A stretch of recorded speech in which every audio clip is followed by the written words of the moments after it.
Zombies. We all know them, we've all seen them, and it would be hard not to, since they are one of the pillars of the horror-verse genre. Through games, shows and movies, we got to see a huge variety of these walking rotten corpses. When it comes to zombies and apocalypse overall, the first question which comes to mind for most people is how long would you survive, or where would you hide? But it really depends on the fictional world you would take the zombies from. In this video, ladies and gentlemen, we are going through the most known zombies from the media presented to us. As always, I will be explaining why I would or would not survive the specific scenario, and you can leave a comment saying which zombie attack you reckon you can survive. The first TV show apocalypse we will take down is The Walking Dead, which is, by the way, one of my favorite TV shows of all time. With The Walking Dead, I think most of us say straight up that they would easily dog walk the zombies because they are slow, not smart at all, and had nothing special to them. And you would be right, till the spin-offs and a couple of rare ones. When it comes to the basic zombies,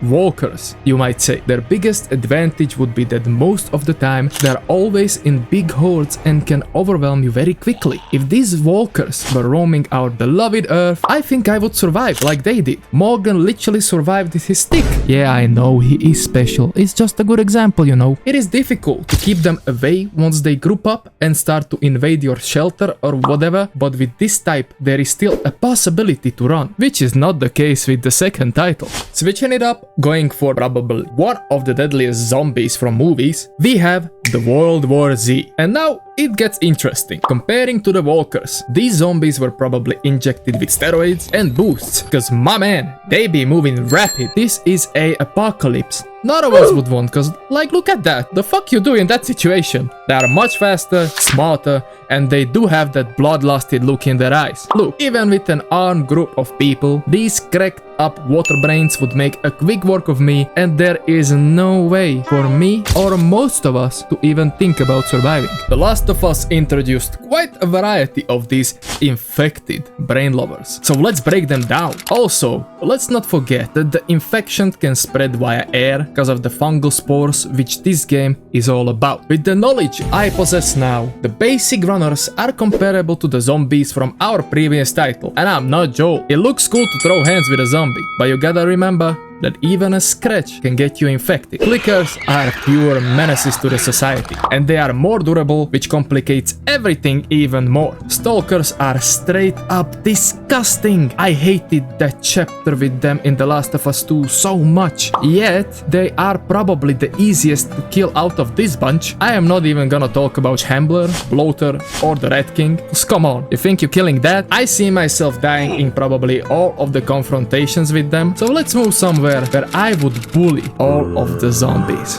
And what better place would that be than Minecraft? They are so cute. No, not you. We hate you. So harmless, slow, dumb. They are the perfect zombies. Even though they can wear armor and wield weapons, they can still be killed very easily. Coming up next, even though you can argue that they are not zombies, I Am Legend introduced a well-known concept why you should not go outside after your bedtime. The mutants here are very intelligent, since they can set up traps, and also they possess adrenaline-enhanced strength, speed, and durability. Dark Seekers are forced into lurking in dark or buildings during the day and only leaving at night. The intolerance of UV is so extreme that exposure to sunlight for more than a matter of seconds can be fatal for them. They look horrifying, and I would not want to face them. But with the debuff of the sunlight, I think there is a chance of surviving this apocalypse with somewhat big brain moves of setting them up in the sun. The last one we are tackling in this video will be the apocalypse from Zombieland. Well, as they say, the first one to go are the fatties. They are not getting me, brother. Since I know that I always have to go for the double tap, I will survive. Nah, like realistically, the Zombieland does have some tricks hidden under its sleeve, with a couple of special ones like Homer, Hawking, Ninja, and the T-800. The first variation,